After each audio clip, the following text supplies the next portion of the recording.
said. She said she had been held for over a week in a flat somewhere. She wasn't sure where, and she had been injected with drugs.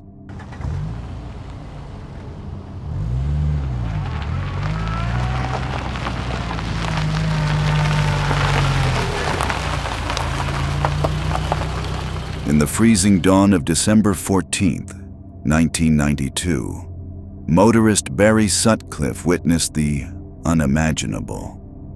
A burned girl, 16-year-old Suzanne Capper, had staggered from the woods. Her first words were not of her own pain, but of thanks to her rescuer before naming her attackers.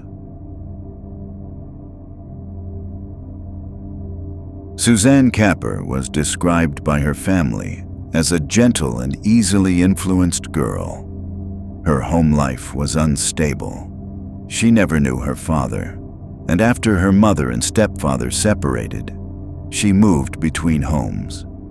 This vulnerability made her a target for those who offered a sense of family. That false family was led by 26-year-old Jean Powell, who had babysat Suzanne years earlier.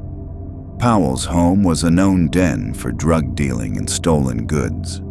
She was joined by 24-year-old Bernadette McNeely, a mother of 3 whom neighbors described as a neighbor from hell.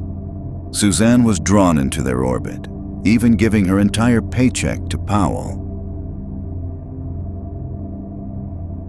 The torture began for what the perpetrators called trivial grievances. They blamed Suzanne for a stolen pink duffel coat and for infecting them with pubic lice. On December 7th, they lured her to Powell's house under the false pretense that a boy she liked was waiting for her. For days, Suzanne was subjected to escalating brutality. She was shaved, beaten, and injected with amphetamines. Her torturers, led by McNeely, were obsessed with the child's play horror films. They played this song, "Hi, I'm Chucky, Wanna Play?" at maximum volume through headphones during torture sessions. McNeely would begin each session with the phrase, "Chucky's coming to play." The cruelty knew limits. 2 of her front teeth were pulled out with pliers. She was scrubbed with a stiff brush in a bath of concentrated disinfectant. At least a dozen people knew of her captivity. One visitor, David Hill, was even left alone with her but was too afraid to help when she begged for freedom. Fearing discovery, the group decided to kill Suzanne. In the early hours of December 14th, they forced her into the boot of a stolen car and drove her to a secluded woodland at Werneth Low. There, Bernadette McNeely poured petrol over the terrified teenager and set her on fire. As they left Suzanne to die, her killers sang, "Burn, baby, burn," in a twisted celebration. But Suzanne Capper was not finished.